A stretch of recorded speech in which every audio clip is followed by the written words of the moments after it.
नमस्कार, आप देख रहे हैं द जनहित और मैं हूं विनीत यादव। मेरे पास आज फिर कुछ अखबार हैं। मैं रोज ही पिछले अपने 3 एपिसोड में मैं आपको अखबारों की कुछ पड़ताल दिखाता हूं। ये अखबार है जिसमें मैं कुछ खबरें खोज रहा था और जो खबरें खोज रहा था उसके बदले मुझे मिला क्या। हर पन्ने पर राम राज्य, अयोध्या, राम, बस, ट्रेन, सब कुछ डाइवर्ट करके सिर्फ एक तरफ जा रहा है, अयोध्या, राम मंदिर। यहां तक कि हेलीकॉप्टर, हवाई जहाज, प्रधानमंत्री, मुख्यमंत्री, डीएम, जितने लोग हैं, जितने भी कर्मचारी, अधिकारी या जितनी भी व्यवस्थाएं हैं, सब डाइवर्ट होकर उत्तर प्रदेश की अयोध्या जा रही हैं। इस अखबार के अनुसार ये देश अब अयोध्या में बसाया जाएगा। राजधानी भी अयोध्या को बना दी जा सकती है, क्योंकि इन अखबारों में अयोध्या के सिवा बाकी कोई खबर आप ढूंढ नहीं पाएंगे। लेकिन जब आप गौर से ढूंढेंगे तो किसी कोने में मजबूरीवश पत्रकारिता धर्म निभाता कोई पत्रकार आपको एक छोटी खबर इस अखबार में अपनी भेज चुका होता है और वो खबरें छप जाती हैं। उसमें से कुछ खबरें हैं हम आपको सुनाएंगे, लेकिन उनके तौर तरीके पर सवाल भी उठाएंगे। सबसे पहला, पिछले वीडियो में भी मैंने ये बात की थी, बार बार अखबारों में राम के बाद सबरी का नाम लिखा जा रहा है, वाल्मीकि का नाम लिखा जा रहा है, निषाद राज का नाम लिखा जा रहा है। नई दिल्ली में प्रधानमंत्री नरेंद्र मोदी के हवाले से एक खबर छपी है, सबरी के जूठे बेर खाकर राम बने दीनबंधु, आगे लिखा है पीएम। दूसरी खबर भी कुछ ऐसी है कि राम की कथा माता सबरी के बिना असंभव है। लेकिन मेरा सवाल यह है कि राम की कथा क्या संबूक के बिना असंभव नहीं है? क्या संबूक की चर्चा राम कथा के वक्त नहीं होनी चाहिए? क्या संबूक के बारे में कोई चर्चा करेगा? क्या बताएगा कि राम राज्य में संबूक का क्या हाल होता है? या सिर्फ सबरी के नाम पर महिमा मंडन किया जाएगा राम राज्य का और वर्तमान परिदृश्य में राजनीतिक धार्मिक माहौल का, धर्म और राजनीति की इस मिक्सी में इतना शानदार मिक्सचर बनाया जा रहा है कि आप कंफ्यूज हो जाएंगे कि क्या हो रहा है। धर्म की आड़ में ही 2014 के बाद से जब देश की सत्ता पर प्रधानमंत्री नरेंद्र मोदी जी काबिज हुए और उत्तर प्रदेश में योगी जी काबिज हुए, तो धर्म के नाम पर ही गायों के संरक्षण की बात कही गई। उस गायों के संरक्षण का आलम यह है कि हम आप जिस चीज को इग्नोर करते हैं, कोई कहे कि सांड बड़ी समस्या है तो लोग हंसते हैं। एक प्रमुख विपक्षी नेता हैं, सूबे के पूर्व मुखिया रहे हैं उत्तर प्रदेश के, अखिलेश यादव जी, जब वो सांड पर ट्वीट करते हैं तो लोग कहते हैं कि यार ये बड़ा बेकार आदमी है, क्या कुछ भी लिखा करता है और बहुत बड़े बड़े मुद्दे हैं। ये मुद्दा क्यों बड़ा है? आज के अखबार की, एक ही अखबार की 2 कटिंग एक साथ छपी खबर है, ध्यान से देखिए इसको। जानवर से बचने में बाइक फिसली, युवक ने दम तोड़ा। जानवर कौन सा था आप जानते हैं। सीतापुर में सांड के हमले से मजदूर की जान गई। एक दिन में 2 जानें उत्तर प्रदेश की राजधानी के आसपास के जिलों में सांड की वजह से चली गई।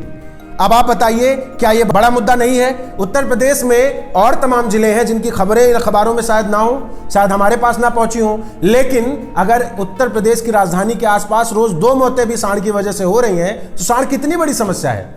कोरोना से आप डरते हैं, लेकिन इतनी बड़ी वैश्विक महामारी उत्तर प्रदेश की सड़कों पर छोड़ दी गई है कि आप उसका अंदाजा नहीं लगा पा रहे हैं। किसानों की फसल हो या वाहन चालकों की जान, दोनों में खतरा है, लगातार दोनों पर खतरा बना हुआ है और सांडों का आतंक जारी है। मैं इसलिए ये बात कह सकता हूं क्योंकि ये 2 खबरें एक दिन की है। आप खुद अंदाजा लगाइए, आपको खुद अपने विवेक का इस्तेमाल करना चाहिए कि क्या सांड बड़ी समस्या नहीं बनते जा रहे हैं, वो भी सिर्फ धर्म के पुलिंदे में लपेट के जो चाशनी बांट दी गई, जो मिठाई बांट दी गई, उसको खा के आप इतने खुश हैं कि आपको समझ में नहीं आ रहा है।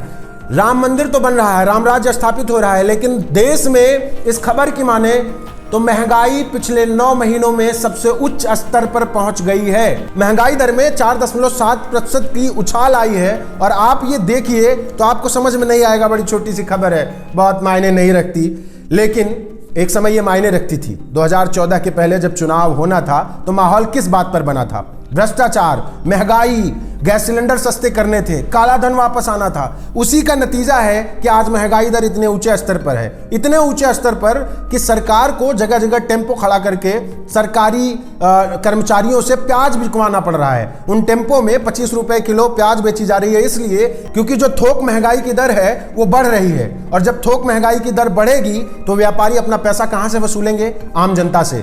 टैक्स भरना ही है उनको, तो आम जनता के ऊपर यह दबाव बढ़ रहा है और सरकार के ऊपर भी दबाव बढ़ रहा है। लेकिन आज की तारीख में राम के नाम पर सब बर्दाश्त किया जा सकता है।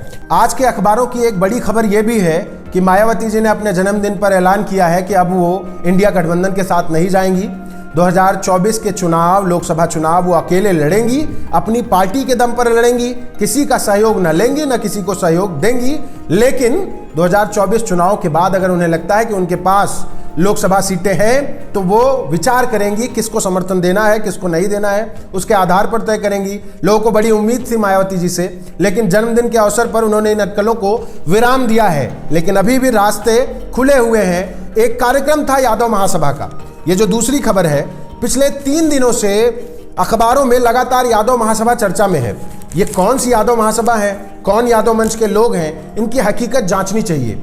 टीवी चैनलों पर तो खबर चली कि हजारों की संख्या में यादव ने भारतीय जनता पार्टी को समर्थन दिया और कहा कि कृष्ण जन्मभूमि पर जो विवाद चल रहा है उसकी लड़ाई जीतने में भाजपा के साथ हैं। और बाकायदा ब्रिजेश पाठक जी इनके एक कार्यक्रम में कल पहुंचे और उन्होंने मंच से कह दिया कि जो राम के नहीं हुए वो कृष्ण के क्या होंगे, और जो कृष्ण के नहीं हुए वो यादवों के क्या होंगे।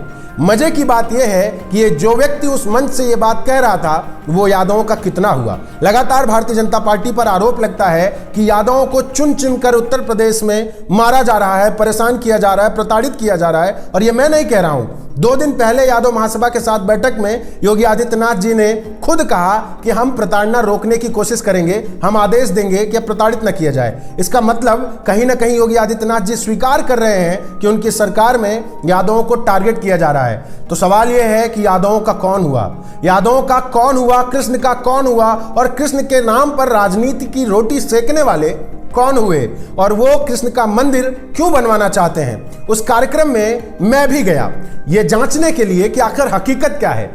1000 नहीं, मात्र 100 लोग इकट्ठा थे। उन 100 में भी यादवों से ज्यादा वो लोग थे जो मनुवाद को प्रचारित करना चाहते थे, और मनुवाद के प्रचार की इच्छा लिए लोग वहां बैठे रहे। लेकिन तमाम ऐसे लोग आए जिन्होंने उनको धर के जम के रगड़ा।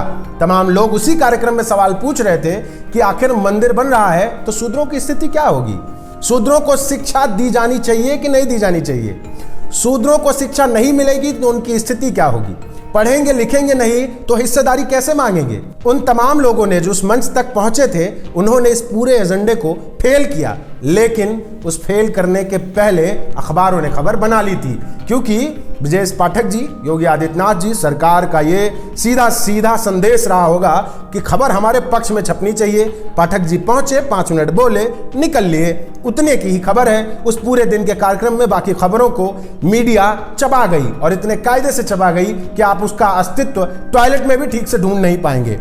और आखिरी और जरूरी खबर, इन्हीं अखबारों में लिखा है कि अब दीवारों पर 2024 में फिर एक बार मोदी जी को लाने के लिए पेंटिंग्स बनाई जाएंगी, और इसमें तमाम बड़े नेता भारतीय जनता पार्टी के शामिल हो रहे हैं। एक तरफ लोगों को उन्होंने राम मंदिर की तरफ घसीट लिया है, तमाम बड़े नेता, विपक्ष के नेता राम मंदिर पर सफाई और लड़ाई में व्यस्त हैं, दूसरी तरफ भाजपा अपने प्रचार में व्यस्त है। लोग राम मंदिर की तरफ सोच रहे हैं, वो 2024 के चुनाव की तरफ सोच रहे हैं। मैं ये बात क्यों कह रहा हूं? एक और खबर है कि भाजपा पन्ना प्रमुखों के बलबूते जीतेगी लोकसभा चुनाव। मुरादाबाद में प्रेस वार्ता करते महामंत्री संगठन धर्मपाल सिंह ने यह बयान दिया है और कह रहे हैं कि पन्ना प्रमुखों के दम पर भारतीय जनता पार्टी चुनाव जीतेगी। भारतीय जनता पार्टी ने अपनी आखिरी कड़ी पन्ना प्रमुख बनाई है, और यहां तमाम पार्टियों के जिलाध्यक्ष ही अभी घोषित नहीं किए जा सके हैं। विपक्ष अभी गठबंधन के लिए सीट फाइनल नहीं कर पाया है। जो लोग भारतीय जनता पार्टी के खिलाफ लड़ रहे हैं, वो विपक्ष जो दम भर रहा है, उसको सोचना होगा कि उनकी स्ट्रेटजी कहीं गड़बड़ तो नहीं, कुछ ऐसा गड़बड़ झाला उनके साथ तो नहीं हो रहा है कि वो समझ नहीं पा रहे हैं। तो उनको संगठन पे भी काम करना चाहिए। वो बार बार धर्म के विषयों पर सफाई देते रहते हैं। तमाम विपक्ष के नेता हर रोज खबरों में सिर्फ इसलिए आते हैं कि वो बयान दे रहे हैं कि मैं राम मंदिर नहीं जाऊंगा, लेकिन असल बात तो यह है कि आपका विषय राम मंदिर नहीं है। आपको उन विषयों से हटकर बात करनी चाहिए, आपको संगठनात्मक ढांचे पर काम करना चाहिए, आपको संगठन मजबूत करना चाहिए। भारतीय जनता पार्टी आपको राम की तरफ ढकेल कर खुद संगठन पर काम कर रही है। यह सोचने वाली बात है, और यह सबको सोचना चाहिए, चाहे विपक्ष हो चाहे इस देश की जनता। सोचना चाहिए कि धर्म की तरफ ढकेल रही पार्टी खुद चुनाव जीतने पर ध्यान दे रही है। बाकी इस पूरे मुद्दे पर आपकी क्या राय है? हमारे इस वीडियो पर कोई सवाल है तो आप हमारे कमेंट बॉक्स में बता सकते हैं। हमारे चैनल को सब्सक्राइब नहीं किया तो सब्सक्राइब जरूर करिए। धन्यवाद।